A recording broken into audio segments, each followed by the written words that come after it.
Welcome, everybody, here to episode 32 of the Off the Wall Hockey Show. Steele and I are back from vacation. We both had vacations at the same time, so we are back and ready to talk some hockey here. Obviously, it's kind of like the dog days of summer. We've gotten to that point in the off season where there isn't exactly a whole lot happening most of the time.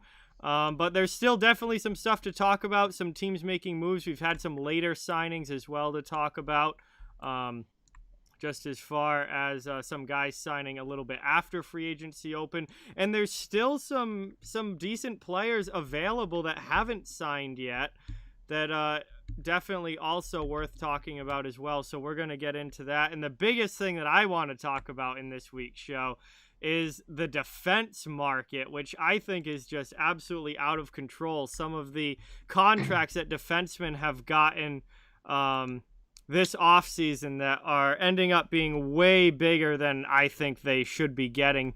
So we're going to talk about that as well. All of it here on episode 32. And Steele, it's great to have you back on. It's great to talk some hockey and get another episode under our belt here. Wow. You know, first of all, thank you very much for having me on here and really appreciate all the work you do here for Off the Wall Hockey. It's awesome. I hope you had fun on your vacation. Oh, I did. I hope you did as well. Oh, man, I'm here to tell you I had great fun. And I am ready to talk exactly what you said. Wowzers, some big, giant, flapping contracts have been jumping off the pages here in the last couple of weeks. Oh, yeah. Wow. I mean, what? Maybe these guys know something that we don't know. I don't know, but there's a whole bunch of defensemen making a lot of money. And I think there's going to be a good number of them that don't live up to that kind of money. Okay. I would say of the list, okay, and it seems like to me, because these aren't the only guys that are on this list of making this kind of money. Okay, because like if you add, what did Ovechkin sign for? 5 years for 9.5. 9.5, yeah. Right. What did Brandon Point sign for? 9.5. 9.5. Yeah, right? I'm just talking strictly defensemen. Right. But what I'm saying is that there's a bunch of other guys out there too that we could probably throw on this list that are, making that kind of money. Oh, yeah. Okay. So, but yes, it's decidedly heavy on the blue line for sure. These contracts for the names that these contracts are getting. I mean, Seth Jones, 8 years, $9.5 million. I'm really scratching my head on that one. I'm having a hard time with that one. Cale Makar for Colorado. You know what? That's a good one. For 6 years at $9 million. The fact that Cale Makar is making less than Seth Jones just tells me how absolutely ridiculous and out of control some of these contracts have been. Because Cale Makar is an infinitely better defenseman than Seth Jones. That's why I was like, yeah, that's a better pill. Like that actually is that to me is a great contract. Deal. That's a great deal. Yeah, okay, all right. I just wanted to make sure we were on the same page. Yeah, no, that's a great deal. It's the fact that all these other guys are getting Makar money now is absurd to me. They're not even close. I agree. Jones is not even on the same page. Darnell Nurse making 9.25? Are you kidding me? Where did that come from? Like, Nurse should be making like 7. Yeah, that's a better... Darnell Nurse should be making like 7 mil AAV, not 9.25. It's getting ridiculous. I mean, we're going to go deep into this. We're going to talk about a bunch of them. It's getting ridiculous. It is. And we look at Erik Carlson's contract now with San Jose with at 11.5 million, and we look at that as being one of definitely the top 3 worst contracts in the league. I would say him, Skinner, and Bobrovsky kind of stand out as your horrendous contract. You know what? You might even have to sprinkle the Eichel deal in there too, because that's turning out to be really sourful and really a tough pill to swallow, because he's on the hook for that for at least the next how many more years. Yeah, but at least Eichel, when he's healthy, is an elite player. I mean, these guys are not putting up any sort of numbers. And okay, I mean, Jeff Skinner had 14 points last year. I mean, for him to be making $9 million, I mean, for Erik Karlsson to be making 11.5.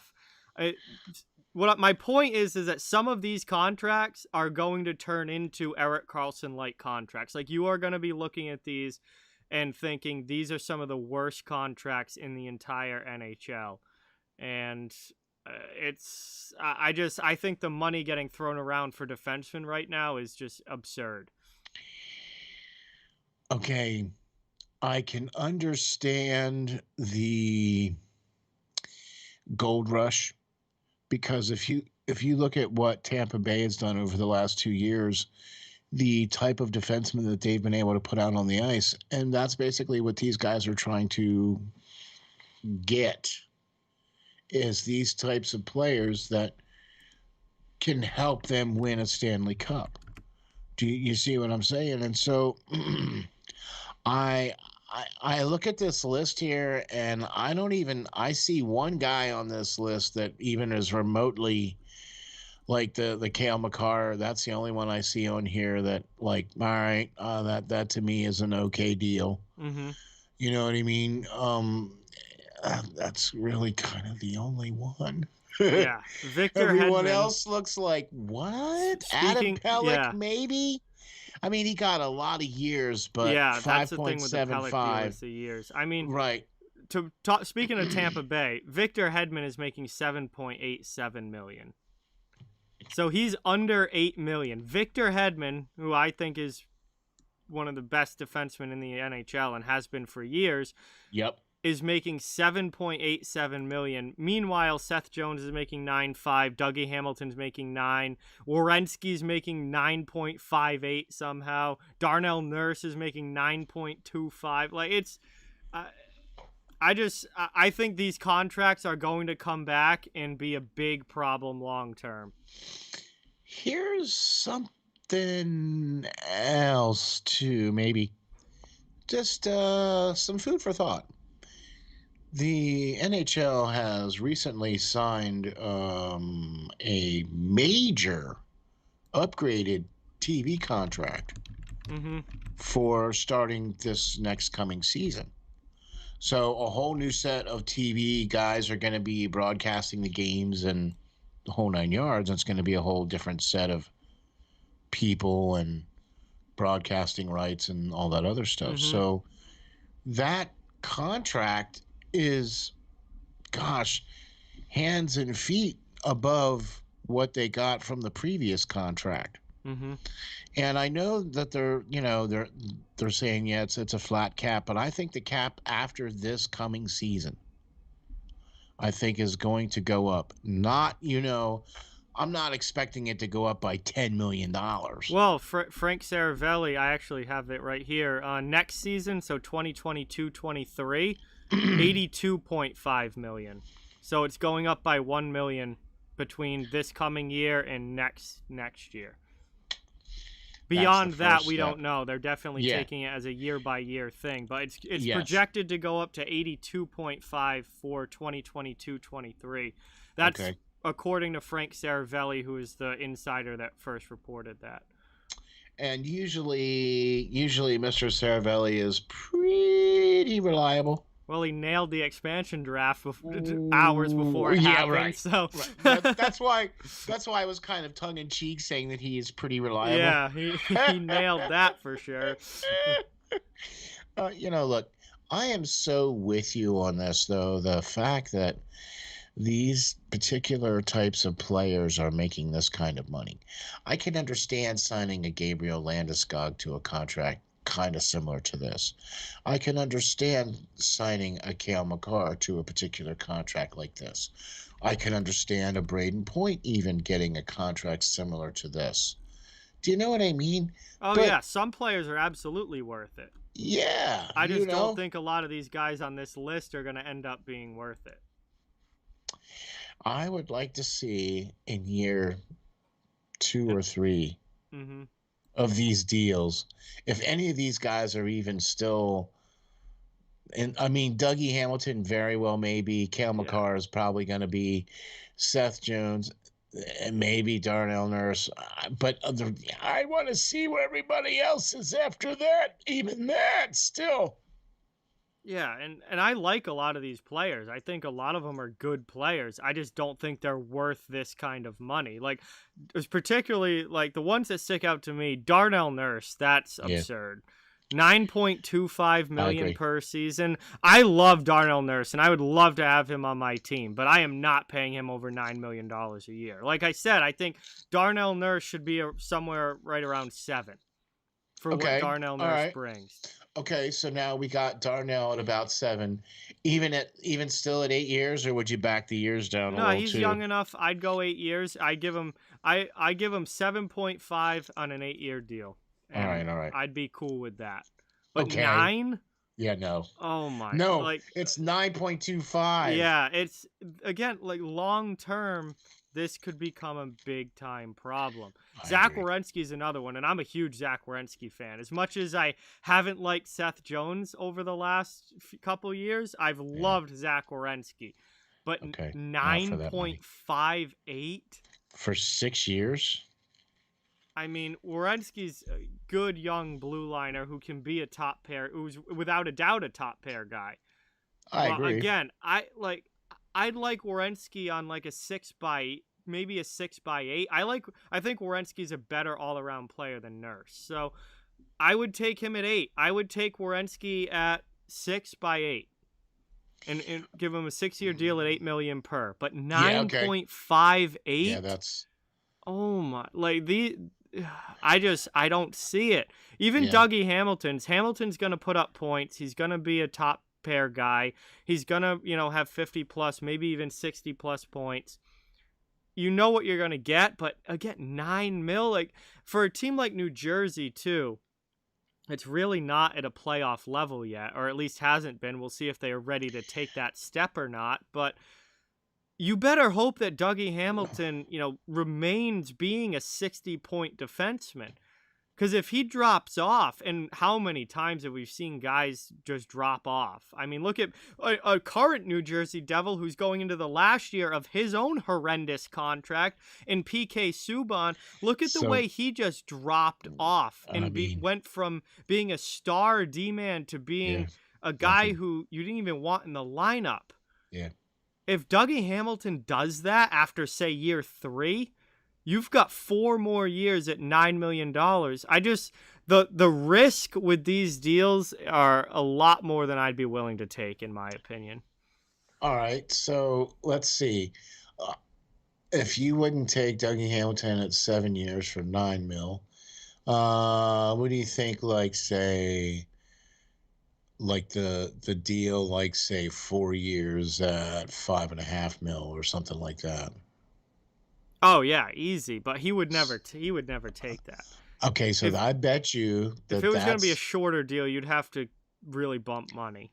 Okay, well, so I bet you that's what Carolina offered him, because I remember Carolina's last offer I think was $6.2 million per season or something like that. For the same amount of years? I think it was 7 years, $6.2 million, and he got 9 from New Jersey. So that was a no-brainer on his part. I mean, look, I'm happy for guys to get all that they can. I'm never going to question a guy for getting as much money as he possibly can.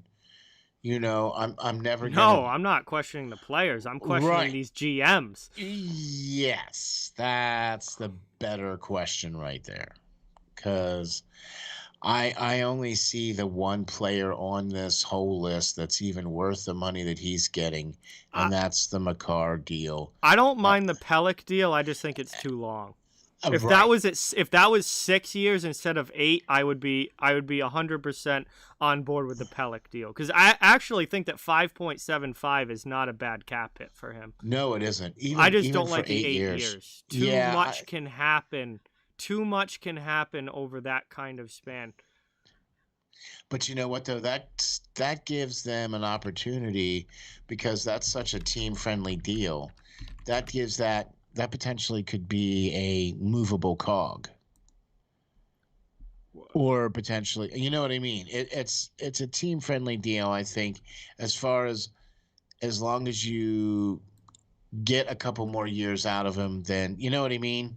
Yeah. I mean, I think if he's playing, up to that contract, then I don't think they're going to want to move him, because I think Adam Right. Pellick's a very good shutdown defenseman. And I actually don't mind the 5.75 at all. The years. Yeah. So much can happen. All it takes is one injury. Look at, we've seen it so many times.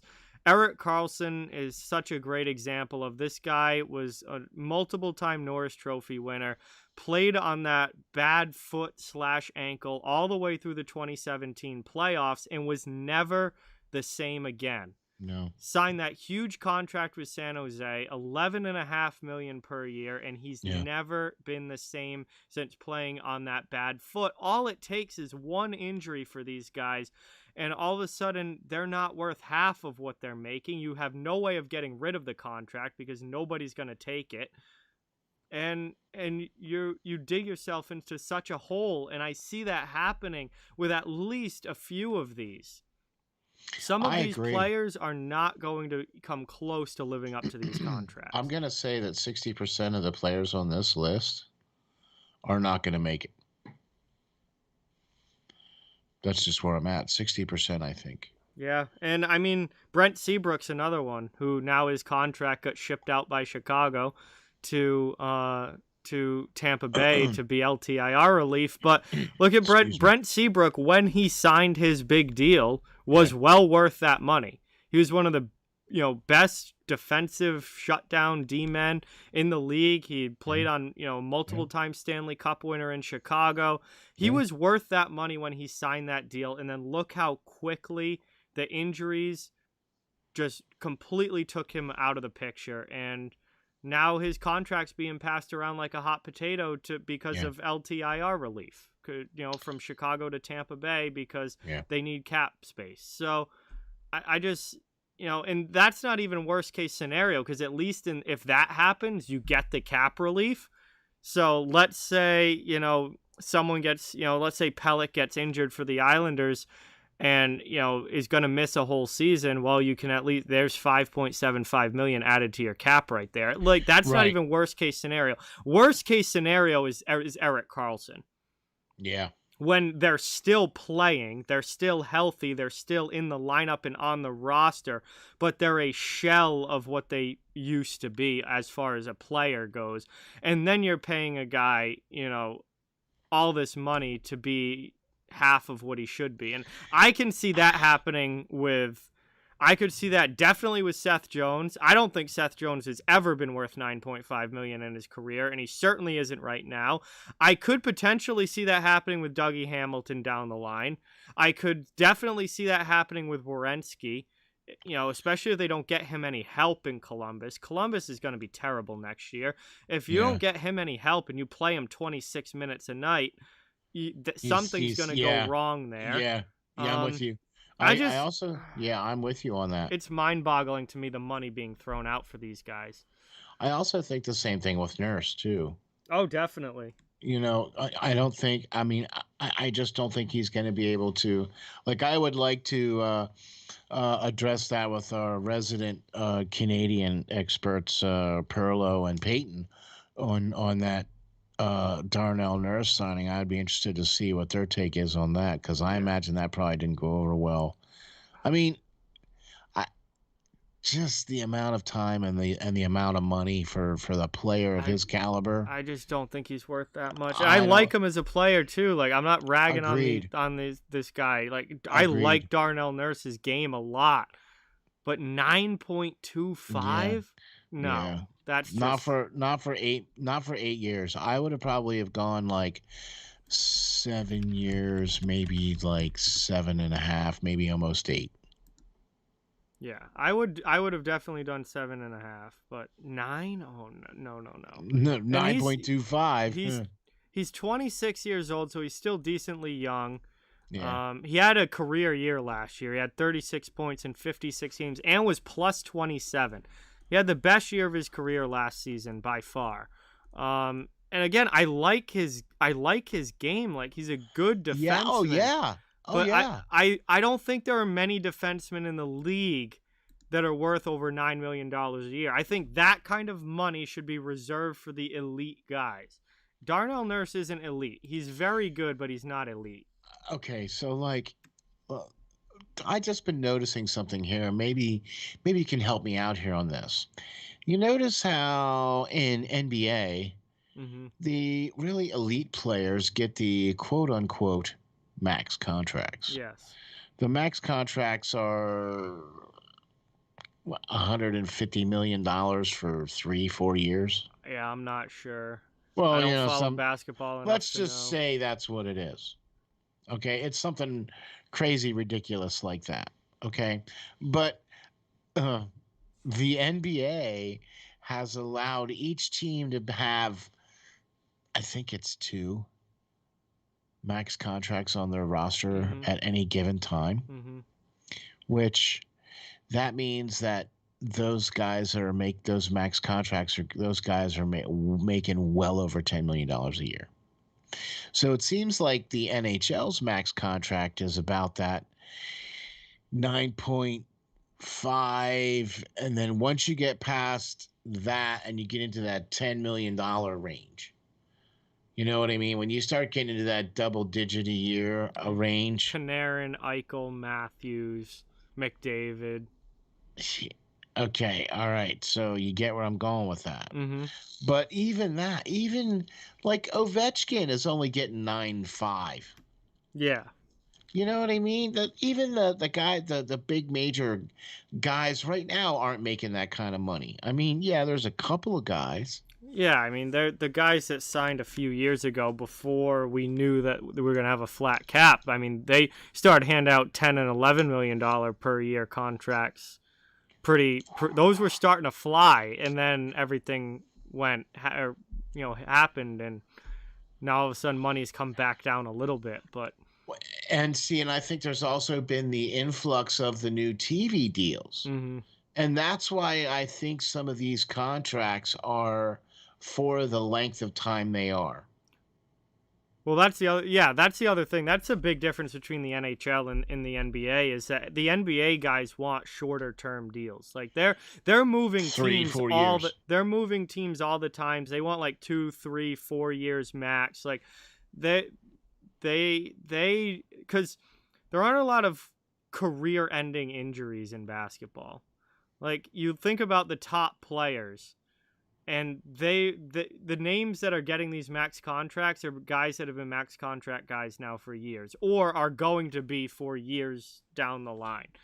So these guys, they don't need the security of an 8-year deal, because they're signing for 2-3 years, trying to get a championship, and then trying to figure out which is going to be the next super team that goes and gets the championship and tries to sign with them. So they're constantly bouncing around and stuff. And I don't think, whereas in hockey, I think there's a lot more stock put into knowing that you're going to be getting paid for at least the next 8 years. And you know that, even if I get injured, I'm under contract for the next 7 years or the next 8 years. And even if I'm an LTIR guy and I never play another hockey game, I'm still getting paid for the rest of this contract. So in the NHL, the big thing in the NHL is length. Like, length is a huge thing, where all of these guys signing big deals want, they don't want a 3-year deal. They want, 7 years, 8 years, however long they can get to stay locked in with this one place and know that they're going to be making this much money for this long amount of time. And if something happens, if they get injured, if they have a Brent Seabrook situation where, they have a bunch of back surgeries and can't play anymore, then, he's still getting paid the rest of that contract. And he knows that he's going to be making that money. It doesn't count against the cap anymore, though, but he's still getting paid. Yes, they just get the cap relief when he's on LTIR. Yeah, no, I understand. No, I understand. So it helps the team in that sense. and the player still gets his money for the rest of his deal. Okay, but look, let's face it. Dougie Hamilton is already kind of, 7 years. Do you really think he's going to be still viable after the next, say, 3? Hamilton, let's see. He's got to be late 20s now, right? He's 28. So a 7-year deal puts him to 35. He could still definitely be a good defenseman at 35, but there's also no guarantee of that. True. That's what I mean. That's where what the I'm big about. risk comes in. Yeah. That, we don't know what Dougie Hamilton's going to be 8 years from now or 7 years from now when this contract's up. Could he still be a number one guy? Absolutely.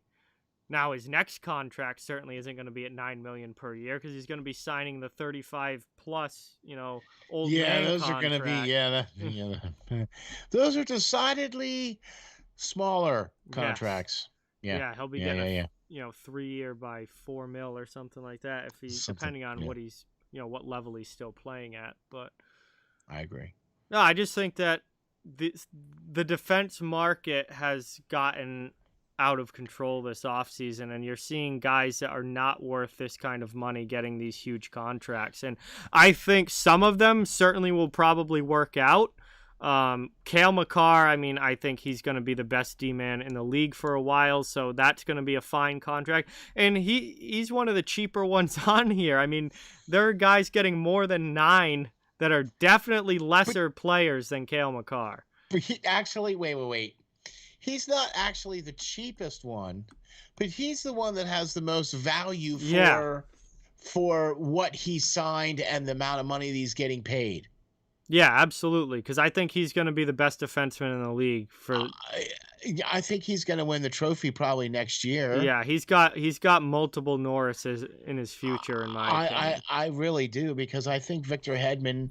He even came out and said that this was a down year for him, and he's getting third. older now, and yeah, exactly. You know what I mean? And he's already had his dance. It's time to pass the torch, and I really think that Makar is going to be the guy. And hey, that's just my opinion too. So Hedman's crossed the 30 threshold now. So that's what I mean. And I'm not taking anything away from the guy.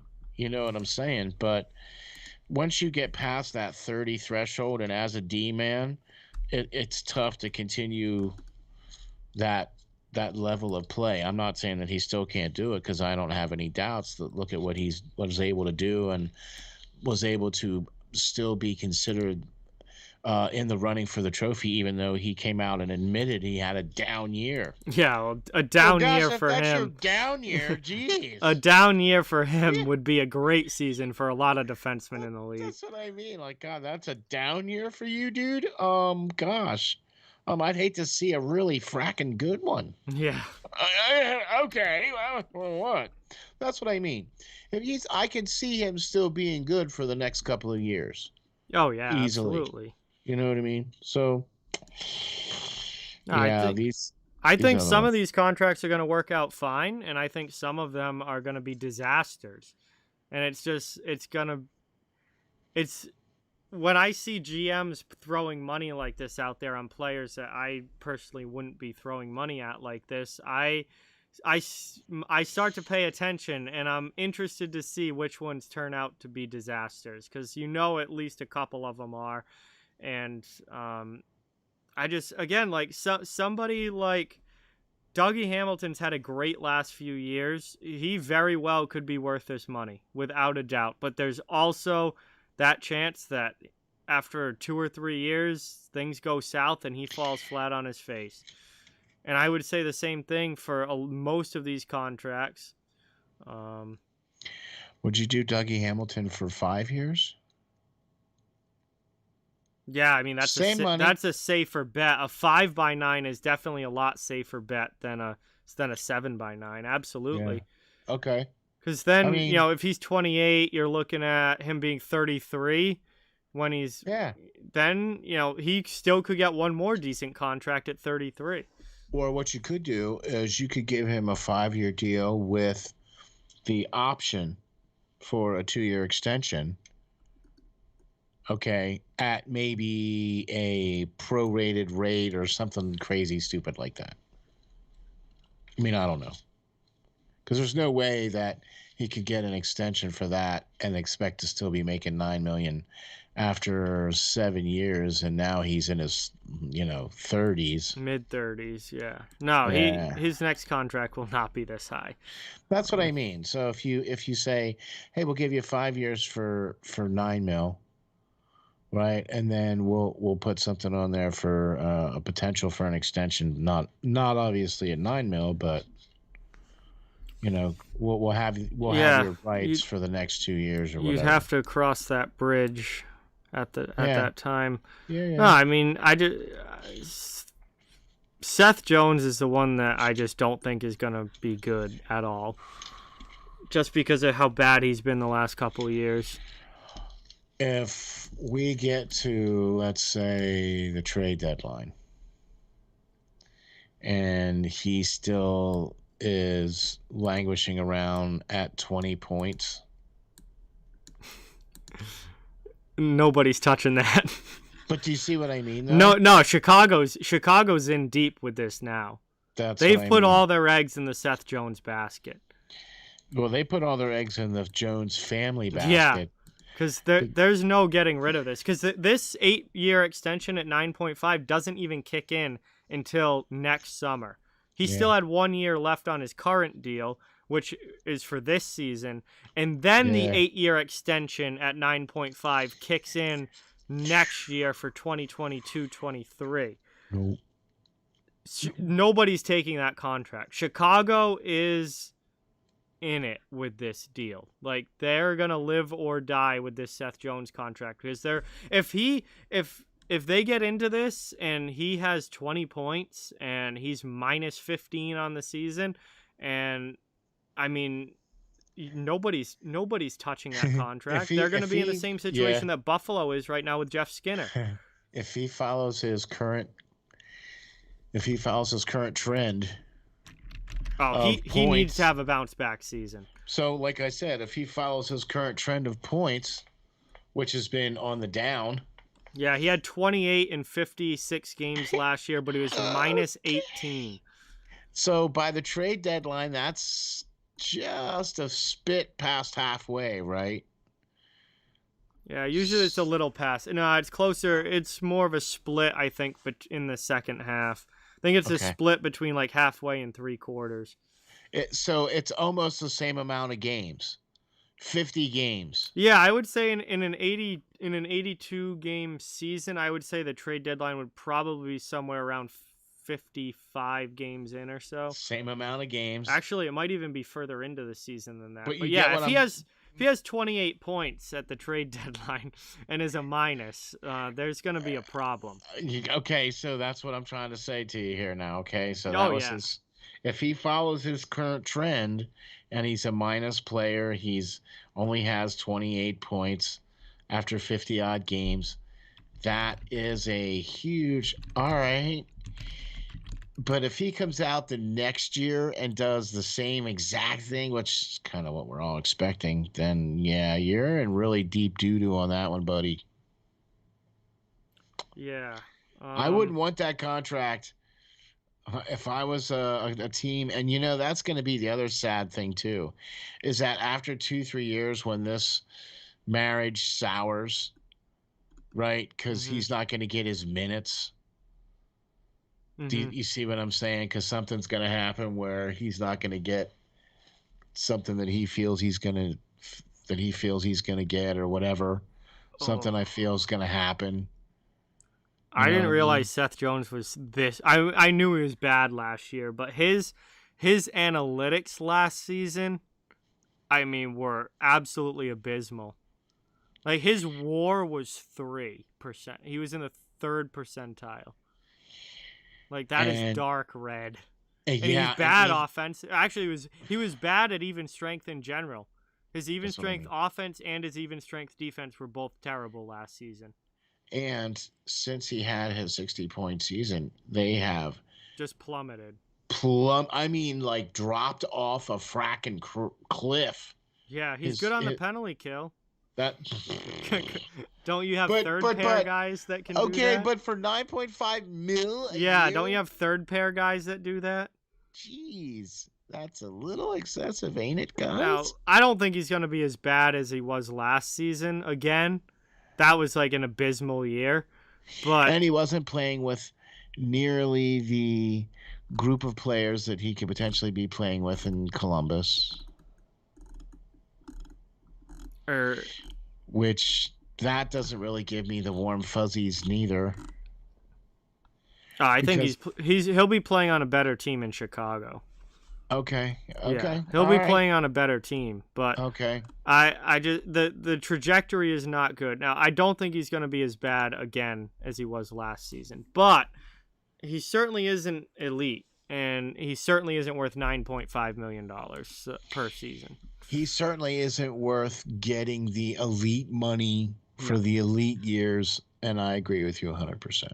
And that his contract kind of messed up the whole market because Makar signed the day after, and Makar's actually looks like a team-friendly deal at this point at 6x9. Yeah. And then you had all the others come in. I mean, you had Warrenski, who undoubtedly is better than Seth Jones, get 9.58, so he gets slightly more than Jones. But I still don't think Warrenski's a $9.5 million defenseman. Yeah, I agree. I think he's more of an $8 million defenseman. Darnell Nurse, like I said, 7.5 would have been my number for him, not 9.25. 5 years. And then you have kind of the guys that aren't looked at as elite guys, but still like good top 4 defensemen. And Adam Pelech gets, again, I didn't mind Pelech at 5.75. I think in this market he could have easily asked for 6.5. Agreed. So, and even Piock too. Yeah, Neal Piock's the other one that signed a little bit later. Now, his is a little shorter. It's only a 4-year deal, but he got $5.875 million. I mean, he puts up points. There's no doubt about it. And Winnipeg doesn't exactly have a lot on the back end, so they needed to lock him up because they desperately need him. And he's had a couple of really good seasons with them, and again, is only 26 years old. He had, I think it was 30... He had 32 points last season in 54 games. He had 45 points in 71 games the year before. Like, he's a point producer. There's no doubt about it. And he's been an important top 4 guy for them. But to be making almost $6 million a year, I think that's slightly over what I would have been comfortable with. I agree. I mean, I would have been more closer to the $5 million a year. Yes. Than the $6 million a year. Him on a 4x5, I would have been all over. 4 years, $5 million, sign me up. Yeah, I'm good. Yeah. But now he's pushing 6. You got another guy. This market is rising, and I just think, like I said, I think some of these contracts are going to be disastrous long term. Some of them I think are going to work out fine. Piock's actually one that I think is probably going to work out because if he's a 45, 50 point D-man, plays in your top 4, plays on the power play, and you've got him at 5.87, I'm good with that. I'll take that. And it's only a 4-year deal too. It's not like they have him locked up till he's 34. Like it's a 4-year deal. He'll be 30 when it's up, and they can reassess then. I agree. So that's actually one that I like, but overall, this market's just been astounding to me. I agree. Even the Pelech deal. So the only thing that we don't like about that is the number of years. But other than that, that's an okay deal, right? Yep. So that's two players. We also like the Makar deal. Yeah, I like that one. Right. So that's 3 players. The list is 1, 2, 3, 4, 5, 6, 7. So I was pretty much spot on. Yeah, 3 of them we like, 4 of them not so much. Hamilton's I don't hate. I think he very well could be worth that. But that means it's a 60%, slight reach. It's a slight reach. It is, but that means that 60% of the players on this list will not make it. No, in Nurse, Warrenski, and Jones, I like them. Not Jones, not as much, but Warrenski and Nurse I really like, but I think they're overpaid. And Seth Jones' contract I think is the most ridiculous out of them all. Oh yeah. That's what I'm trying to say here. I just that's a real head scratcher. The fact that, I mean, honestly, that is. They probably didn't need to offer him that amount of money. I mean, because he's making what, 5.6 now? Yeah, somewhere around there, mid fives. Okay, so if you would have offered him like 7.5, you know what I mean, for maybe instead of 8 years, maybe 6. I don't know. Even to me, that is even way more than what I think he's really worth. Oh yeah, and the other thing that I've been so caught up in the money is why would you commit to Seth Jones for 8 years? That's the other part of this that makes no sense. Because you don't want to Wouldn't you want to test it out for a year or two and make sure because if he continues on the path that he's on, he's not gonna be in the league in 8 years. He's probably not gonna. Well, look, he's getting to live the dream that we only get to dream about. So more power to you, bro. But as far as I'm concerned, in my honest opinion, I don't think he's going to make it to the length of this contract. I think in the next couple of years, he's going to probably either be waived or out or bought out. I think he'll be bought out. Or something along those lines. And that's a real shame, too, because the kid really did have promise. Maybe if he gets under the right coach and maybe if he gets under the right team with maybe the right teammates, maybe he'll be that he does have. I mean, there's flashes and there's potential there, but there's a lot of ifs. He's just got to get back to being a decent top 4 defenseman. Let's just start there. For that. Let's just start there and go from that point on. But that's my point. This guy's had 3 straight years of nothing but declining numbers for Seth Jones and declining performance visually on the ice. Why would you commit to that for 8 years? I don't know. When he's on such a downward trajectory. Do you know why? It's like what we've talked about this before. Each team looks at a player and goes, "Yeah, we can fix them. We can coach that. Yeah, we can how fix often that. does that we actually can, work? That's what I'm talking about. What Seth Jones? Oh, look at all that potential. We can coach that. We can turn this guy into a superstar. Yeah, bring him on. Yeah, let's go. And then, it doesn't always work out. So I hope it does, but historically, the odds are far. Yeah, I don't think this is going to be good long term, but we don't know. I can't predict the future. We'll have to wait and see. He could be eating crow in a couple of years. Who knows? He could be this all-star that just blossoms out of Chicago because he's on this, well. Yeah, maybe he'll win a Norris in 2 years and he'll be one of the top guys. I don't know, but I just don't. Based on what I've seen from him the last few years, I don't see that happening. That would take a monumental turnaround on his part. That's what I'm talking about right there. A monumental turnaround on his part.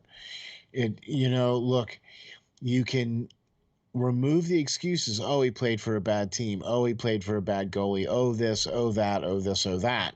Well, you get rid of all those excuses and you put him on a good team that has a good goalie and, some other good defensemen and some good offense.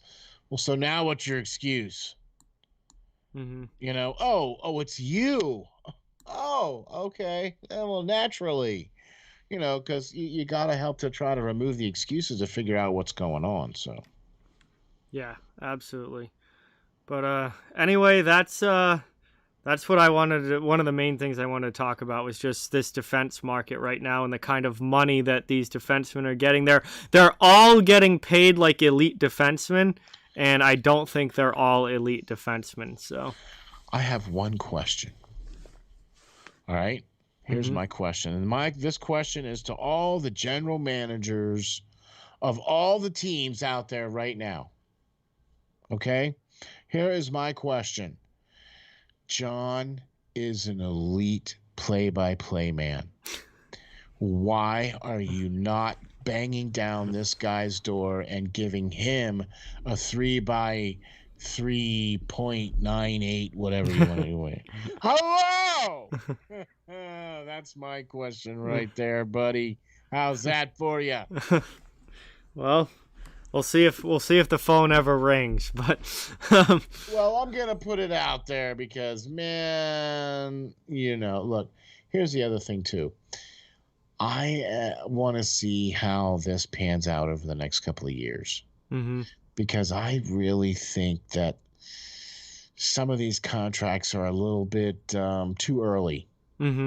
Okay, I can see these contracts in, say, 2-3 years, when we know for a fact that the cap is going to go up.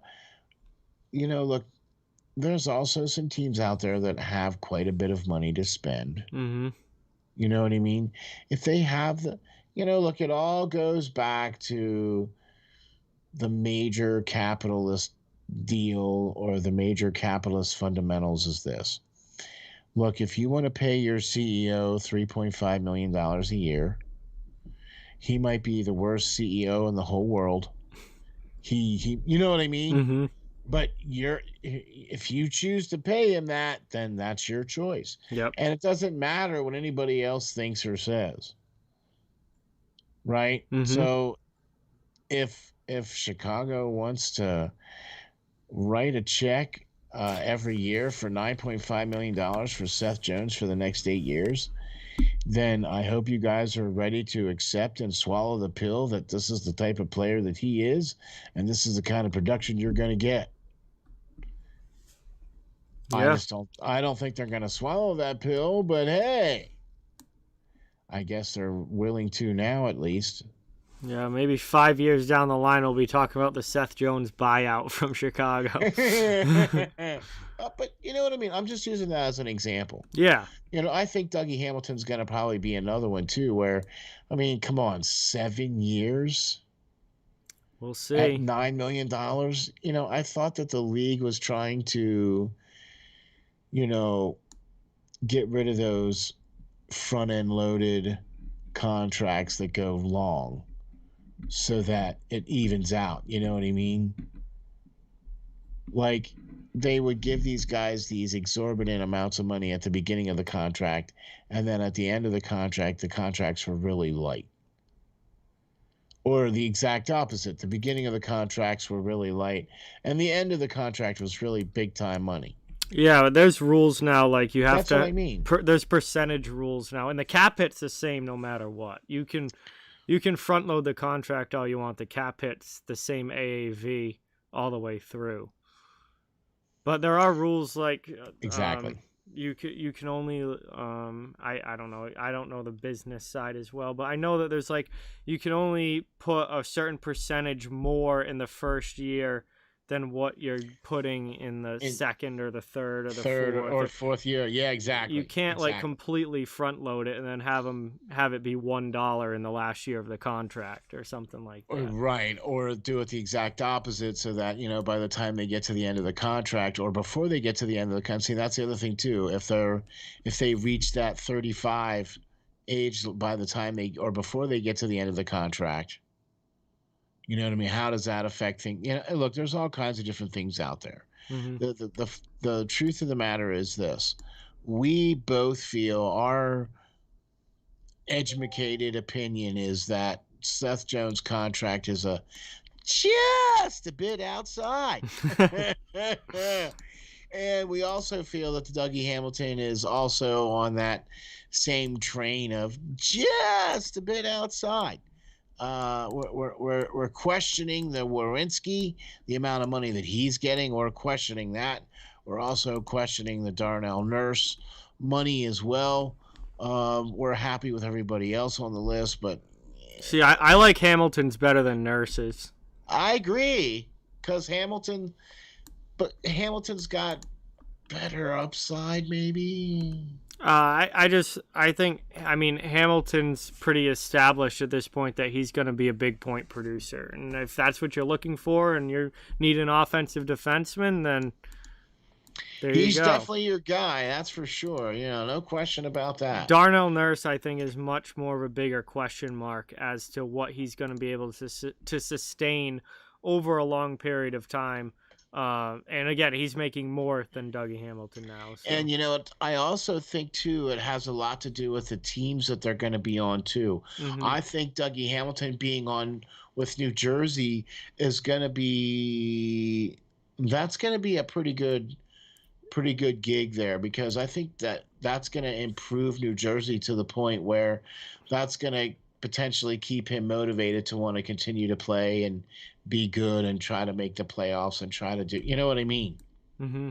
And the other good news for New Jersey is that PK Subban's contract comes off the books after this season, so he'll be out of there, and that will be, it'll be Hamilton's show. And then obviously they've got Ty Smith they drafted. They've got Ryan Graves, who they traded for this offseason. They just drafted Luke Hughes, who will be coming up through the pipeline. So New Jersey, man, I'll tell you what. You look out for what they're well on their way in the rebuild process. Let's put it that way. Yeah, New Jersey with the offseason that they've had, I think, has taken that step from rebuilding team to first step out of the rebuild. Yeah. They would not have signed a veteran goaltender like Bernier or a big defenseman like Hamilton to a contract like this if they weren't trying to take that next step. So I don't think you can really count New Jersey as a rebuild anymore. I think they're going for that first step out of the rebuild, and then the next step will be the playoffs, which we'll see how quickly they're able to get there. Plus, 3 years in a row now they've had really good number one picks.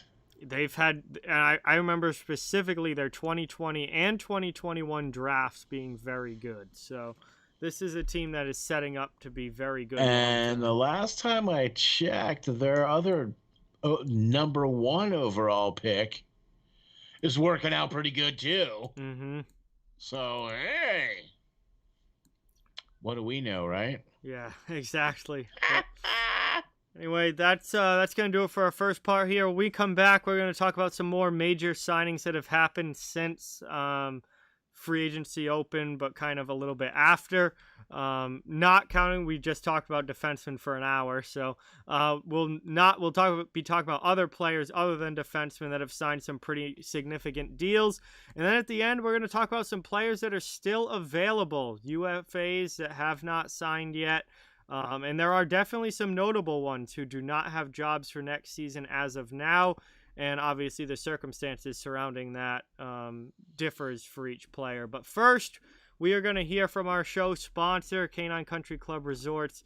And we want to give a big thank you to them for all of their support for everything here at Steel Flyers All Sports Network.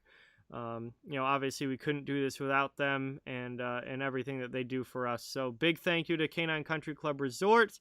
And here's a word from our sponsor.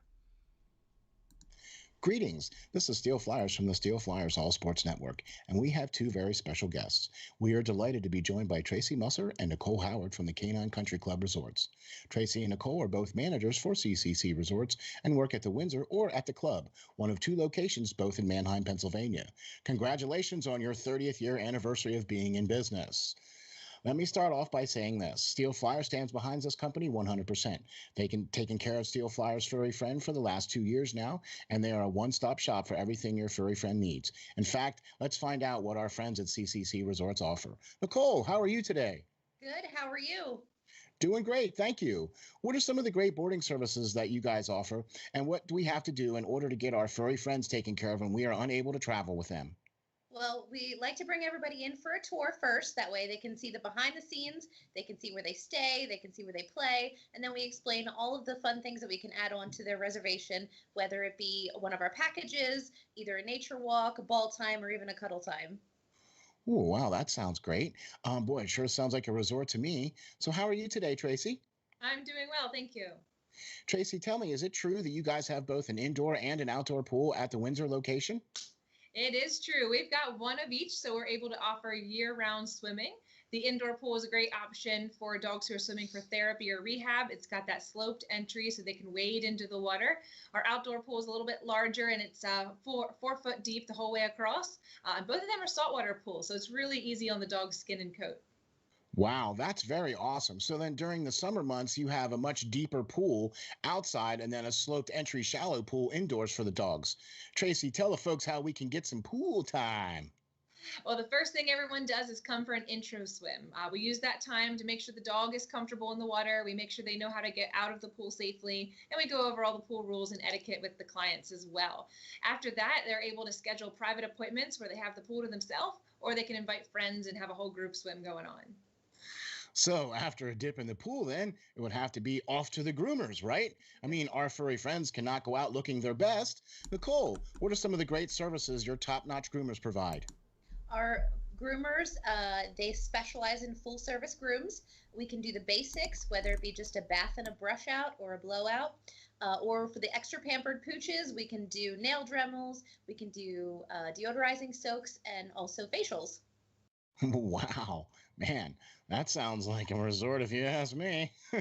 Tracy, I know one of the main programs here at CCC Resorts is the WAGS program. The Steel Flyers dog is enrolled in this program. So why don't you tell the folks what is involved in this and how they can get enrolled? Yeah, the WAGS program is our primary daycare option at the Windsor. It's designed to be a structured program for people who are looking for a set routine for their dog. They all come on the same days each week, which allows them to have set friends, and we know exactly what's going on with each group. So we do a little bit more activities, and we build more into their daily routine there. But we've got other daycare options as well for people looking for a little less commitment. We do an hourly care where you can drop them off and just pay by the hour. We also do a day stay option, which is great for the dogs that prefer human friends instead of making friends with other dogs. And then we have a traditional daycare option as well if you're looking for the occasional outing for your dog. Wow, there you have it. A full service groomer, a daycare program, and an indoor and outdoor pool. What more could you ask for? Sure seems like CCC Resorts has everything covered. Remember, DOG, depend on God. And we are back. Again, a big thank you to Canine Country Club Resorts for their support and sponsorship here at the Steel Flyers All Sports Network.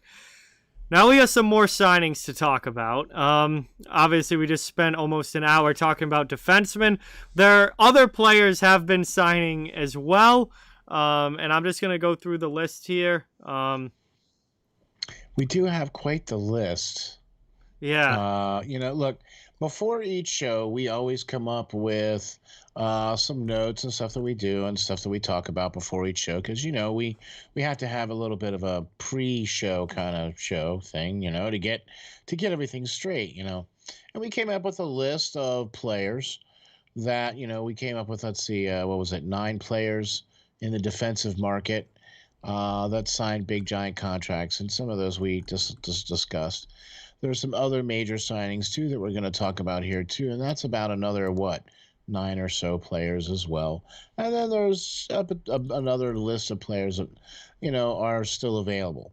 Mm-hmm. So we like to kind of give you guys a lot of different perspectives on things, especially with players that have made some major signings, especially the players that we're going to talk about that have made some major signings. And there's been some doozies on here too, hasn't there?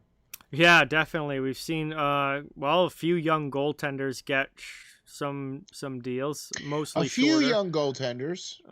And obviously some RFA forwards as well, and a big UFA signing with the New Jersey Devils. Man, the Devils came out and they've spent some money this offseason. This is one of the biggest reasons why I think New Jersey is really trying to take that step out of rebuilding and into where they're trying to contend.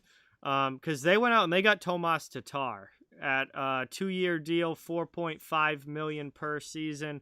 Obviously, on top of bringing in Dougie Hamilton, Jonathan Bernier, they've added some veterans to this team, and it seems like they truly are going for it to try and push for a playoff spot next season. That's definitely looking like what they're doing, and like we talked about at the top part of the show, man, I think New Jersey is going to be a much more improved team this coming year, and with now not being in the East per se, as far as that division now being back in their original home division, you know what I mean? I think they're going to win some more games.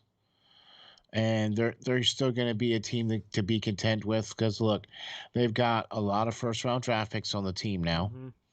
They've gotten quite a few high end free agents to come on the team now as well. Yep. You know what I mean? And so they also brought in uh, a really good goaltender as well. They also have a really good goaltender there too. Yep. Okay. And like I said, they've got some number one picks that have all turned out to be relatively good players. They've got some number one picks that are, in the wings coming up as well, too. So, I mean, they seem to be definitely headed in that, we stepped off the rebuild bus. Yeah. Now we're into full coming after you now.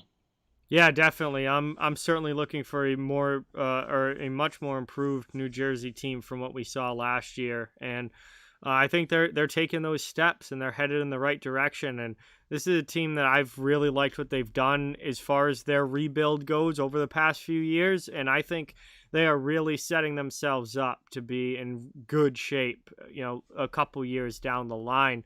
And this is going to be a team that, as long as they continue to stay patient and not kind of try and rush it. And I don't think that's going to be a problem with Tom Fitzgerald. I think he's done a phenomenal job as their general manager. This is a team that's setting up to be a really, really good team down the line. And I'm excited to see where it goes. And it's nice to see them kind of start taking that next step and bringing the veteran guys in and trying to, push it a little bit and say, hey, all right, we're not going for a top 5 pick next year. We don't want to be drafting in the top 5 next year. We want to be a team that's competing for a playoff spot. And they're in a very tough Metro division. Obviously, you've got the Capitals and the Penguins and the Flyers and the 2 New York teams and the Hurricanes. So you've got a very tough division there, but they're a team that's a high effort team. They're going to go out there and work every night. And I think they're going to be better this year than some people realize. And they're definitely a team, I think, that could be a surprise this season and could maybe try and snag a final playoff spot, if depending on how things go with some of the other teams and injuries and whatnot. Yeah. They might be able to snag a wild card spot if the chips happen to fall the right way. But nonetheless, I definitely think they're going to be better than what we saw last year.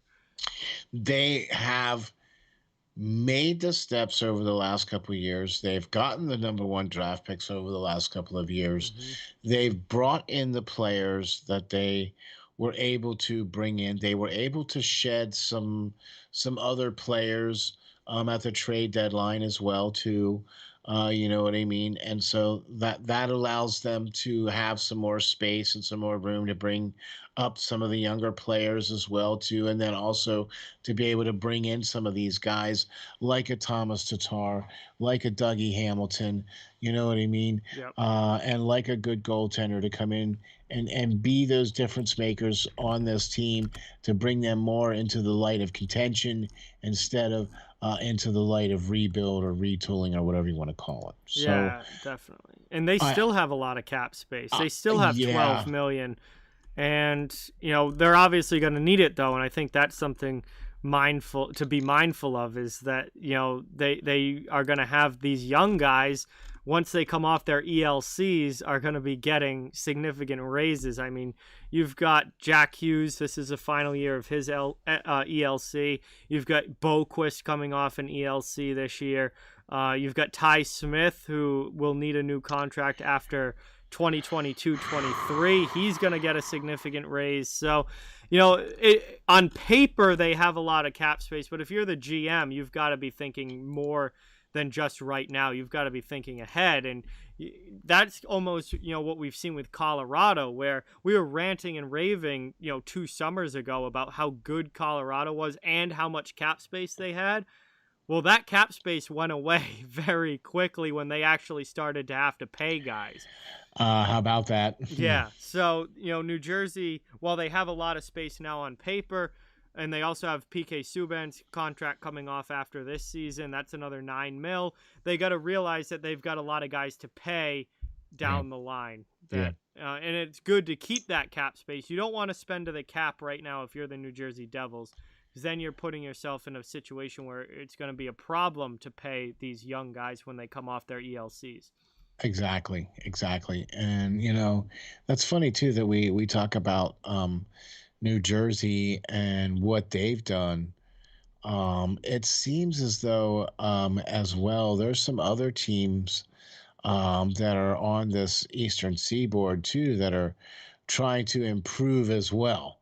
Oh yeah, absolutely. You know what I mean? And so seeing some of these other names that we've seen with re-signing of certain things and things of that nature, I have to say, it seems like the East is really trying to take that next step. The Eastern teams are just really trying to take that the teams that are in the Metro and stuff like that. I just see that. Like, I'm also seeing teams too, like Detroit. Yeah, Detroit's another team that's definitely still in a rebuild, but they locked up two very important young players, and in true Headed in Stevie the right Y direction. fashion, didn't lock them into Seth Jones-like contracts. Gave Tyler Bertuzzi a 2-year deal at $4.75 million, and gave Jakub Vrana a 3-year deal at $5.25 million. And, again, it's kind of those bridge deals that are very much kind of wait and see. Yeah. And, you're not locking them into 6 or 7 years. You're not giving them obnoxious amounts of money. You're saying, here's, a midterm deal. Prove yourself that you're worth this, and then see what you can get when you hit free agency down the line when these deals are up. And I like both of these deals. Vrana played extremely well after being traded from Washington because he was always kind of buried in Washington's lineup. He wasn't able to get the ice time and the power play time in the top 6 minutes. And, he wasn't the go-to guy because of all the other weapons that Washington had. But now he's in Detroit where he is a go-to guy. And he played extremely well for them after the trade. Yeah, suits him well. Yeah, I'm with you on that too. So I think he's going to light it up this year. I wouldn't be surprised if he scores 30 goals this season. I mean, he played really well once he did get traded. Yeah. Out of Washington. You know what I mean? So he played really well. I'm looking for him to. I think this was a great move by Detroit. Oh, I do too. To re-sign him for 3 years, $5.25 million. I think that was a great move for them. He had 8 goals in 11 games with the Red Wings after the trade deadline last year. Yeah, and I'm blanking on the guy that Detroit traded for. Mantha, right? They sent Mantha to Washington, and he actually played well. Mantha did play well at the end of the regular season. Playoffs, not so much. Not so much, but he did. I thought that was a good trade mutually. Mm-hmm. You know what I mean? Because I think Detroit got a good player, and I think Washington got a good player as well too. Even though we're not really sure. Mantha already had term on his contract, so that's where they don't need to. But to see Detroit sign him, I think that's really good. Along with Bertuzzi, I like Tyler Bertuzzi a lot. I mean, he's a gritty, kind of an agitator, but can give you 20+ goals each year. He just needs to stay healthy. He's been injured every year for the past 3 seasons. He just needs to stay healthy. I think that's really the only thing that's kind of held him back from becoming, a top power forward and almost like a Brady Tkachuk type player. The problem is that he hasn't been on the ice because he hasn't been healthy. I mean, this is a guy that only played 9 games last season. He had 7 points and 5 goals in those 9 games, but he only played 9 games. Now, he was healthy the year before. He had 21 goals in 71 games, but the year before that, he only played 73 games. That was a full 82-game season. So you're looking at, missing almost 10 games that season as well. And he had 21 goals again in that season. So, well, you know what though? To be honest with you, if I get 70 games out of you and you still put up 20 goals. Oh yeah, I'm happy. It's definitely worth the $4.75 million. Ding ding. Excuse me. Where do I write the check? Yeah, I just want to see him stay healthy for a full Yeah. year and play 80-plus games and be there the whole season, because I think he could easily have 25 goals and 50 points. Yeah. Yeah, that's the other thing too. God, could you imagine him playing a full season and being healthy the whole season? Holy moly! I think he could definitely be a 50-point winger and bring that grit and nastiness, physicality to the game as well. We both like his game. I love Tyler Bertuzzi's game. Yes, very much like that game too. Now, we've talked about, for the most part, the other the players on this list. There's with the exception of Sam Reinhart, the other guys that are on this list are goalies. Yes.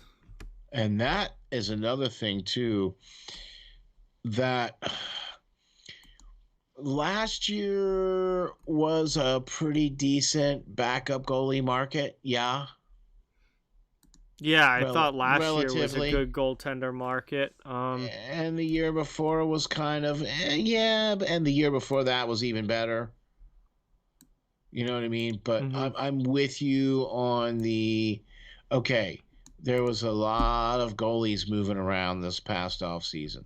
Yes, there were, but I don't think they were exactly the highest quality goaltenders moving around this off season. With one exception. Well, no, there are some good goalies that moved, but I think there are some overrated goalies that moved. Okay.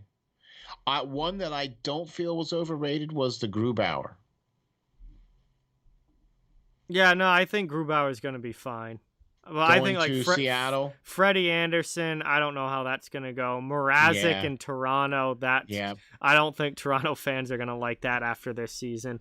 I think there were some overrated goaltenders moved, but it wasn't a terrible year. I mean, you had good goalies. I mean, Anderson is a good goaltender. I just don't think he's at the level that some people think he is, especially after last season. Even Grubauer, I think, was largely helped by the team in front of him being so good. I don't think he on his own is an elite level goalie. Well, what's really kind of funny though, is that he's going to a team that has a pretty decent defense in front of him. Yeah, so Seattle's not going to be able to score, but they're going to have a very good defensive team. I mean, so we'll see, I guess, if it's the defense playing in front of him or if it's the goalie. For sure, we'll see that in Seattle. You know what I mean? But the fact that he signed a pretty nice contract, I'm okay with that. I'm okay with him moving to Seattle. I think that's a good place for him. I think that's a good way for him to, reestablish himself as the main man, pots and pans, and I'm happy with that deal. I'm okay with that. But one of the deals that I think we need to talk about, and I'm really not trying to be a homer here, and that is the Carter Hart deal. Okay. Now, when you put your analyst glasses on and you look at this and go, wow, they rewarded him with a almost $4 million a year contract for 3 years, in spite of him only playing less than 43% of the games last year. I don't know, man. They believe in Carter Hart the same way that I do. I believe in Carter Hart. All right. But I was looking more at 3 years at 2.7. I don't think he would have maybe taken a 1 year at 2.7, but I don't think he's locking in. Because if Carter Hart goes back to being 2020 Carter Hart, he's going to be worth a lot more than $4 million per year. I agree with you 100%. And I also agree with you that this is the bridge deal, but I just think it's a little, maybe 2 years then at 2.7, or maybe 2 years at 3. But I I think it's a little high. If anything, I would have gone shorter term then. Because Carter Hart, I mean, it's really a tale of two Carter Harts. You have 2020 and you have 2021. And what he is going to be long term, which one is he going to be? Is he going to be the guy with a 2.42 goals against and a 9.14 save percentage? Or is he going to be the guy with a 3.6 goals against and the 8.77 save percentage? I think that Carter Hart I believe that he's going to get back to being the 2020 guy. I think he's going to end up being one of the better goaltenders in the NHL, and I think he's going to be well worth. Let's say he comes out, he has a great year next year, and let's say he wins 35-ish games and has a 2.51 goals against and a 9.15 save percentage. Having a goaltender putting up numbers like that at 3.98 is an absolute steal. Now, if he comes out and only wins 20 games and only has Sergei Bobrovsky numbers and has a 2 or 3.02 goals against and like the numbers he had just this past season, barely 900 save percentage. Well, that's even an improvement from where he was last year. But that's what I mean. Even if he gets to Sergei Bobrovsky numbers, then I think you're going to start to really question, what is Carter Hart going to be long term? Is he really the guy that we thought he was? I really, in my learned opinion, I really think that the improvement of the blue line that was made this offseason by Chuck Fletcher, and I really think that's going to play a major role in Carter Hart returning back to form. I certainly hope so. Because I'm going to tell you something. If that's not going to be the case, it's going to be another long year in Philadelphia. And people are going to see a lot of Martin Jones. Good luck with that. Okay. and I'm not really, I don't know enough about this Martin Jones. I haven't seen enough of him. He's been terrible the past 2 years. But from what I understand, his defense that he's played against or with is even kind of or right around the same badness as the Flyers. So San Jose's defense is not good, but Martin Jones has not been good either. Like his individual play, he gives up a lot of bad goals. That's something that always jumps out with Martin Jones. Okay. Is he gives up a lot of just you're like, how did that go in the net? Like I would not be surprised if somebody scores on Martin Jones at one point this season from outside the blue line. All right, that's okay. You need to stop right there. No, it's just it seems like especially over the last few years, it's really jumped out that he just gives up bad goals at random times where it's just like absolutely atrocious. Can't believe it went in the net. Boy, Carter Hart, can you please make sure that you are checked in and ready to go for this year? Because the Flyers really need this goalie to pan out to be the goaltender that. No, the Flyers absolutely need Carter Hart. They are not going anywhere without him being at the top of his game. But I think Carter Hart at the top of his game would be worth an Igor Shesterkin type contract, which he just signed a 4-year deal at $5.67 million per season with the New York Rangers. Now, Shesterkin, we've known for the past year that he's the future for the Rangers, and they don't lock him into an 8-year deal or anything like that, but they give him a 4-year deal at almost $6 million per. Again, Shesterkin I think's been outstanding, and if Carter Hart didn't have the horrendous year last year that he did, he would have been getting a contract like this if he had stayed at his 2020 level. Oh, I think he would have gotten more. Probably would have gotten more, absolutely. Yeah, I can pretty much tell you that if he would have stayed at his numbers from the previous year, in spite of how wretched the defense was in front of him, they would have basically backed up the Brinks truck for him. I mean, no, I'm not kidding. I mean, could think about that.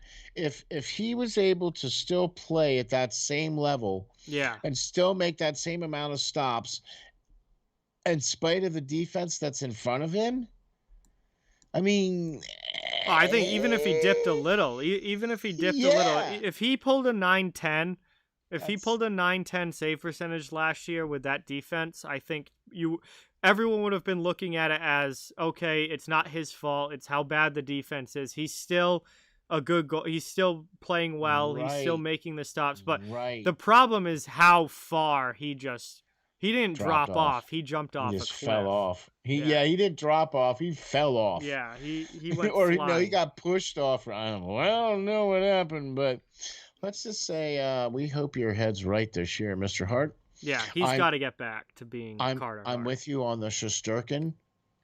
Yeah, I like the that Shesterkin deal. I think he's going to end up being one of the better but he'll be a top 10 goaltender without a doubt for the entirety of this contract. I agree. In fact, I wouldn't even be surprised if you see him in the Vezina conversation, say maybe in the next year or two. No, I wouldn't either. I'm with you on that. I definitely think he's got Vezina potential.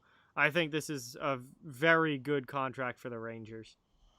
Now here's another one too that kind of is like, because this one kind of is like, we talked about this the last time too, was the Holtby deal, right? Because Holtby and Martin kind of were looking at the same kind of level as far as money, and Holtby got the same kind of deal here. They got the same contract, yeah. Yeah, exactly. And I think Samsonov for Washington, the other goaltender, with a 1 year, $2 million. Yeah, very different situation here though, because Jones and Holtby are both 31-year-olds that have been in the league and have been were starters for a long time, and now are kind of relegated to backup as they've very much dipped off in their play. Samsonov's contract, this is a different story. He's 24 years old. He was supposed to be the starter last year. He was supposed to be the guy that took over and was Braden Holtby's replacement and was the next franchise guy. And then he played, only 19 of the 56 games last season because he spent almost the whole year on the COVID list. And had some injury issues as well. Numbers, won a lot of games, won 13 games, but had only a .902 save percentage. And 2.69 goals against isn't bad. I would have liked to have seen the save percentage higher, though. And then didn't play all that well in the playoffs. Played 3 of the games in the postseason, lost all 3 to the Bruins, gave up almost 3 goals a game, and had a save percentage right around .900. So, again, mediocre numbers in the playoffs. He gets a 1-year deal at $2 million. This is obviously another show me for 1 year deal before we commit to you, which was supposed to be last season for Samsonov, but because he didn't play for such a large majority of the season, the show me deal, I guess, or the show me year is now this year in this contract. Yeah, I guess. I mean, they only played 9 games or whatever. Yeah. Or 13 games. 19 games. 19 games. Well, that's not a lot of games. Anyway, I'm with you. I'll tell you what, though. I like this deal because I really feel that as long as he stays available, and he's proven that when he is on the ice, he's able to win the games. Oh, yeah, he's a good goaltender. He's just got to be there. Right. So availability is going to be the key for this player. If he's going to be out there for the majority of the nights out there playing, then, this is a great deal all the way around. It gets Washington a cheap deal for a goalie that potentially, is going to be commanding, the bigger, Shesterkin type money in the following year. In the future, yeah. And they have Vanacek back, so they have a security blanket there to go along with him as the backup. And we saw last year Vanacek ended up playing way more than he was expected to. Actually, he wasn't even expected to be playing in the NHL at all. And he ended up playing a majority of their games and actually played very well. So they have that security blanket there in Washington. And that's all good. Yeah, that's it's all definitely good too. the show me year for Samsonov this year. For sure. Well, I'll tell you what, man, those were some of the major signings. Yes. You know what I mean? And you know, to be honest with you, I really think that most of these major signings were, for the most part, team-friendly deals. Mm-hmm. You know what I mean? Like they weren't. I mean, you know, look, obviously they weren't the, the Alex Ovechkin. What did he get? 5 years, $9.5 million. Yep. You know what I mean? What was Braden Point's deal? That was like 6 years at 9. 8 at 9.5. Okay, you know what I mean? So there were some deals out there that were like, yeah, okay. But I really liked talking about the deals that were, you know, some of the most recent signings were a little bit more smarter, I feel, than some of the out of control defense. Oh yeah, I don't look at any of these contracts the way that I look at some of these the contracts that some of these defensemen Exactly. So the reason what I'm getting to is that I want to talk about some of the players that are still available. Yeah, and there's some good ones. I mean, there are some players that are very near and dear to Boston's heart on this list that we're going to talk about. Okay. And one of the biggest names, I think, is going to be Tuukka Rask. Now, the only reason why I think we're saying this is because there's question marks as to his return. Yeah, if he's even coming back. That's what I mean. If he's even coming back. If he is even coming back, is he going to only come back to Boston? I think or so. Would he consider going somewhere else? I think he's only going to come back to Boston. Everything that I've heard is that it's Boston or nothing for him, and we don't even know if he's going to come back. What we do know is that he's out until at least February. Yeah. So that's why I don't think you're going to see anything happen with regards to Rask anytime soon, because there's no rush to do it. He might not sign until, maybe late January and just sign a 1-year deal. Like when Mike Fisher unretired so 2017, the Predators go to the finals.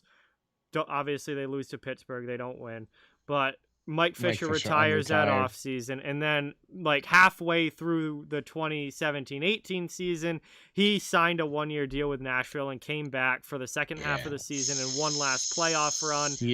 Obviously, it didn't go as well for Nashville, but I could see Tuukka doing that kind of thing where he signs in January, comes back for one last hurrah, and I think it would be Boston or nothing with him. He's said that like his kids are all in school.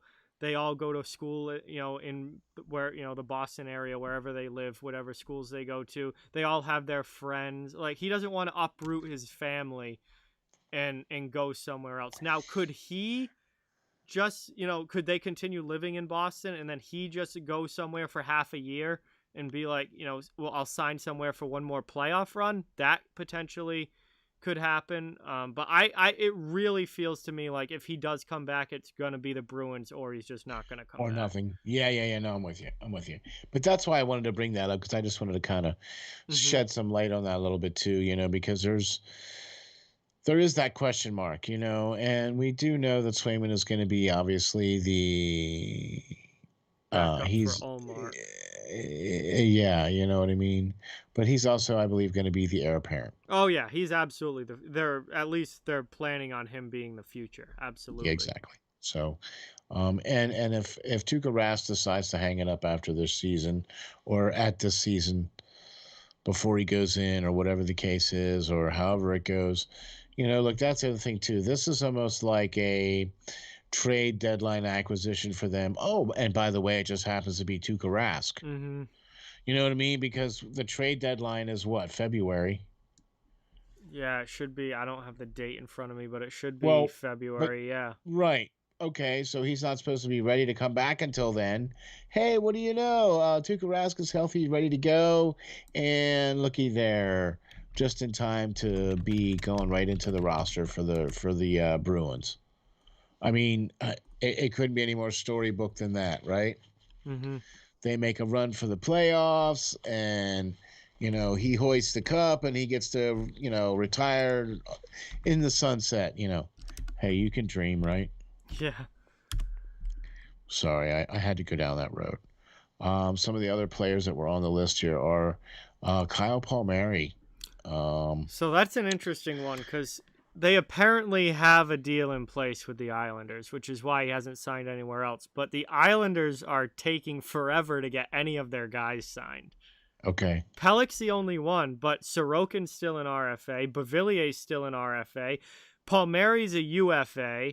Cizikas is a UFA, and they haven't they haven't officially done anything yet. So I don't know what's in the works with the Islanders, but if you remember before Matthew Barzal re-signed, that went down to the wire. That was right before training camp. They waited till the last minute. It seems like they're waiting till the last minute again this offseason. Well, hey, there's no rush for things now. No. And he hasn't signed anywhere else, so it seems like there must be some sort of agreement there. Yeah, so there's no rush per se for him to go anywhere, So one of the other names on the list here too that I wanted to get and touch at briefly is Adenochara.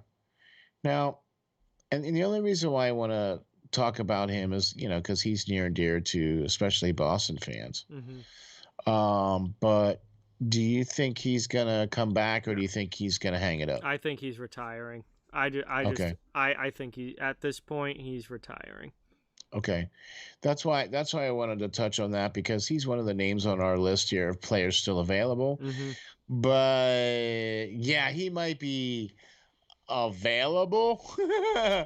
But yeah, I mean he's a free agent, but I think Chara's retiring. I don't think he's going to be back. That's what I was going to say.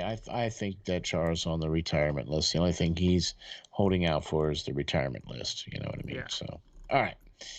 So the next player on the list is these next couple of players are going to be a little bit, Zach Parise, another guy tied to the Islanders, which again the Islanders haven't really done anything. So still on the list, right? And Travis Zajac is another one.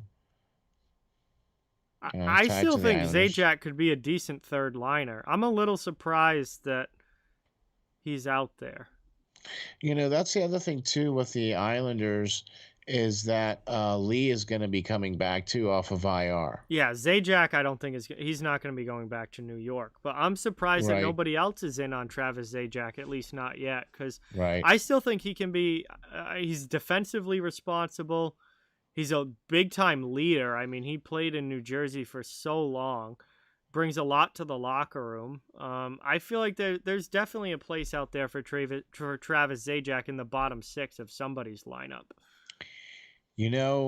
With training camps coming up, you just never know where he might get an invite. I wonder if Detroit would be in on somebody like that, because he'd be a great locker room guy. Ottawa, another team that could really, has, a lot of young guys, but could use that veteran presence in the locker room. I think Zajac should go to a team like that. Either that or maybe Calgary. Yeah. You know what I mean? Hey, we're just throwing stuff here. Anaheim's another one that could definitely. Yeah, although they have Getzlaf still there, so they have some leadership there. But I think Zajac, I think if he's going to continue playing, is probably going to end up on a team that's a very young team that they're bring him in to kind of play limited bottom 6 minutes, but be a locker room guy.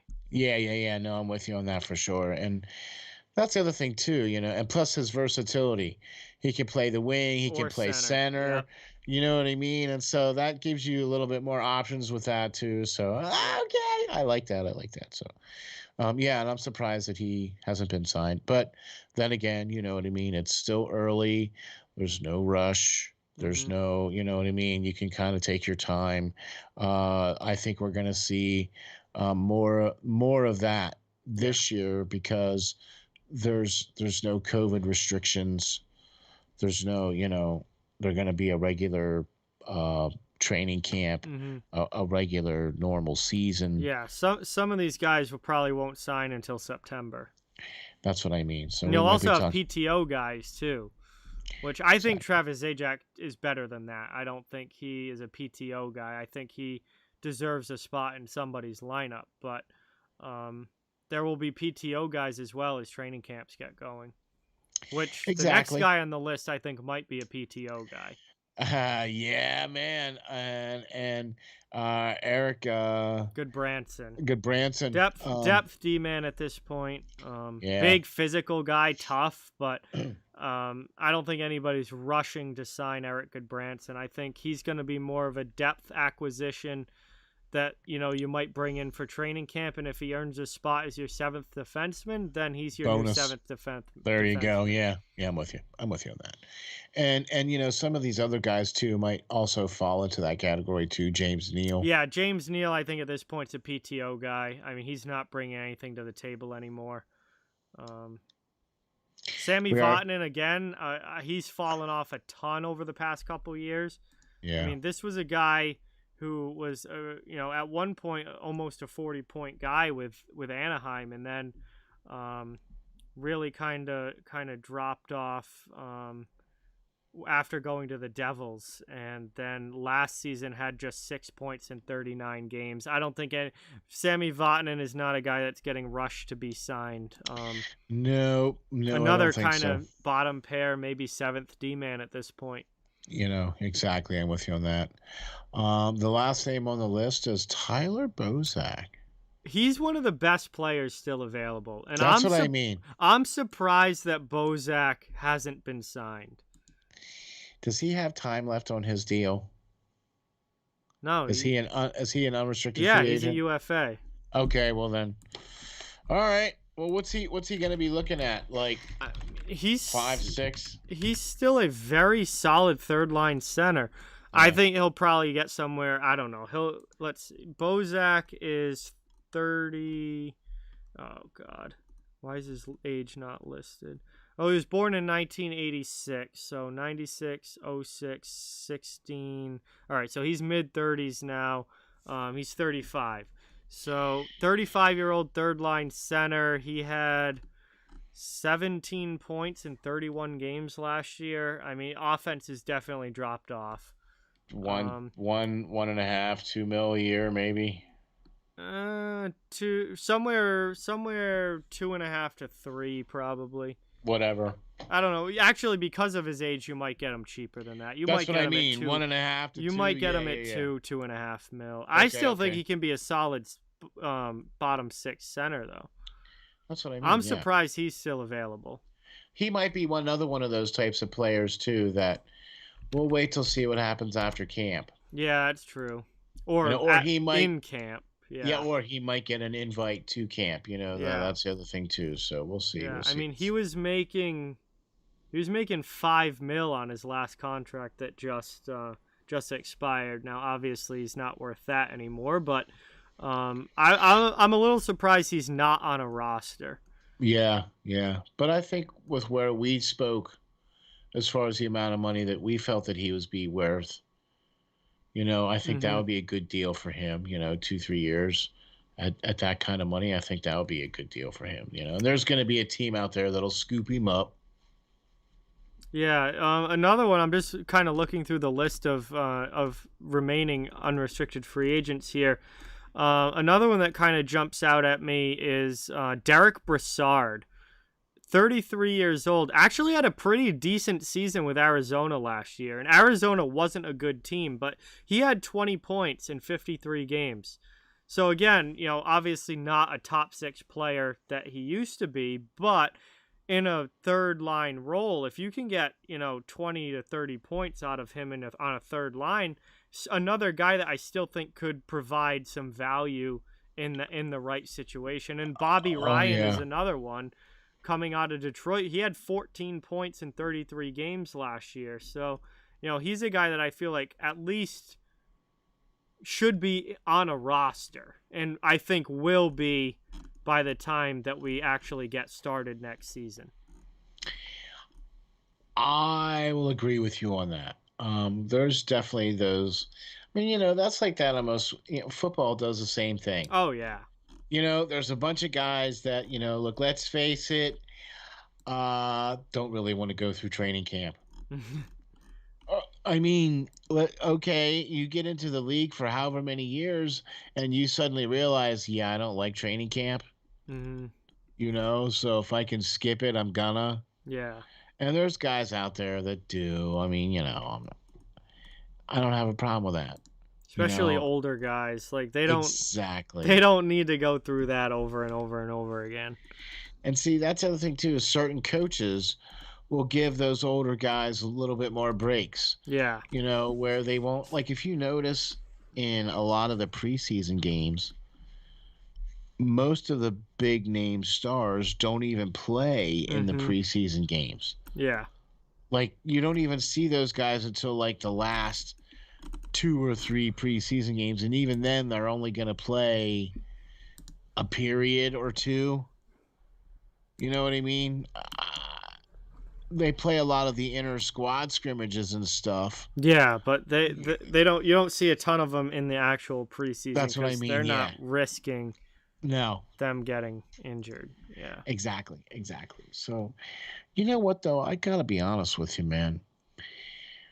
With the way the draft has gone, the way the offseason has gone, the way the free agency has gone, man.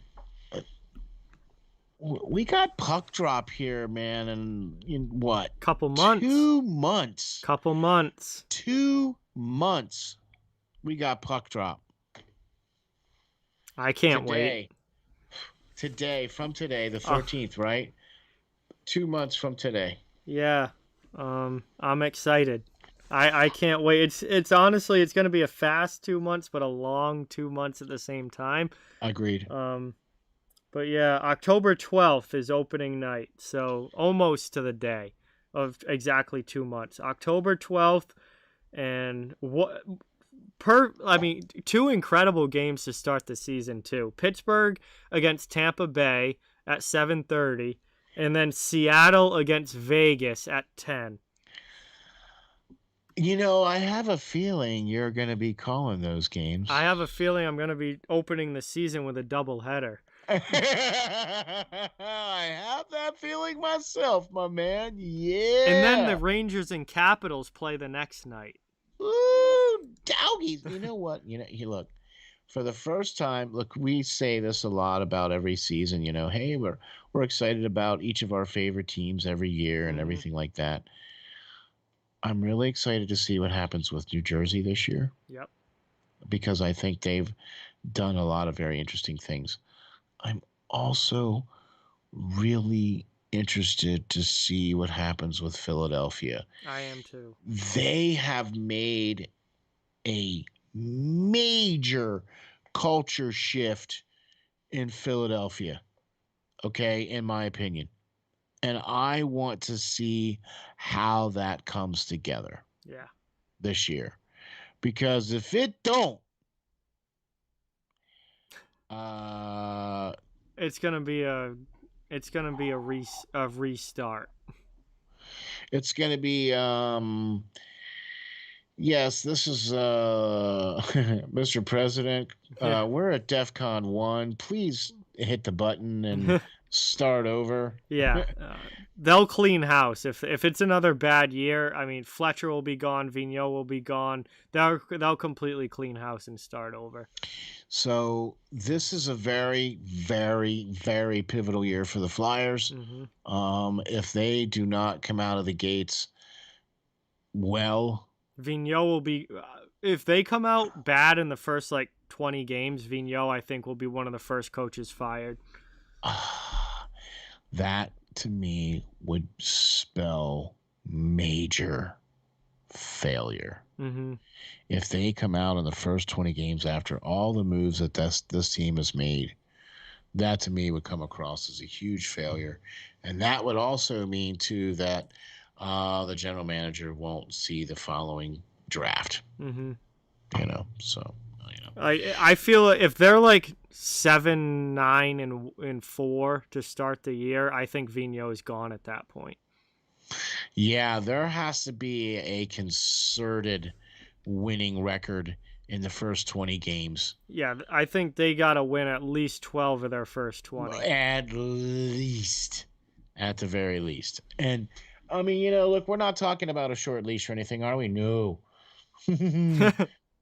But when you look at it, it really kind of has to be, though. Yeah. Oh, yeah. It has to be. Absolutely. So, what do you think, man? Gosh, we got almost 2 hours. And hockey's almost, almost exactly 2 months away. And we haven't had a hockey game in over a 2 months. Finals, I forget what day in July it was. It was after the 4th of July, though. It was after the 4th, but I think it was that weekend was the end. It was like, was it the 5th or the 7th? I think it was July 7th was the last game. I don't know for sure, but it was around there. So it's been a little over a month. It's been a little over a month since I've watched a hockey game. And we're now just about 2 months away from next regular season starting. We'll have preseason games to watch, though, before. Yeah, which I get really excited for the first preseason game, and then it's really boring. And I realize, can we just get to the regular season now? Especially now, because like the preseason used to be fun when you had guys like trying to fight their way into the lineup. And like preseason games would be like out of control and have like 6 fights because you had like all these AHL guys just throwing hands all the time. But the preseason now, these guys are like just out there trying to get a good skate in and not get hurt. Exactly. And I'm with you too, because I get the same way. I get really excited because it's the first game. It's preseason. It's the first game. It's preseason. It's the first game. It's preseason. Oh, it's the first preseason game. Oh gosh. When are we dropping the puck for real? Yeah, when the AHL lineup takes the ice, you're like, I'm ready for October. Yeah, where's the popcorn? Yeah. Where's the hot dog? Can we go get the hot dog? But really excited to see what's going on here. We'll probably have some things to talk about, for next week as well too. So, John, thank you very much for everything you do here, brother. Would not be able to do this without you, and all the support that you do and all the hard work that you do. So thank you very much. We at Steel Flyers very much appreciate all that you do. So thank you very much, sir. Thank you, Steel, for coming on. Thank you for co-hosting this show, and another great episode here of the Off the Wall Hockey Show, a hockey show for hockey fans, part of the Steel Flyers All Sports Network. We'll be back next week with episode 33. We'll have more off-season stuff to talk about, and maybe some other surprise topics too, depending on what we come up with for next week. But that's going to do it here for episode 32. A big thank you once again to our sponsor, Canine Country Club Resorts. Big shout out to them, and we obviously could not do this without them. And also a big thank you to each and every one of you who watch and listen to the show. Obviously, we wouldn't be here if it wasn't for you guys as well. So thank you so much for the continued support. And hopefully you'll join in next week for episode 33, as we'll be back on Friday night, 8 p.m. live show per usual. Thank you guys so much. Have a great night. Have a great weekend. And we'll be talking to you soon.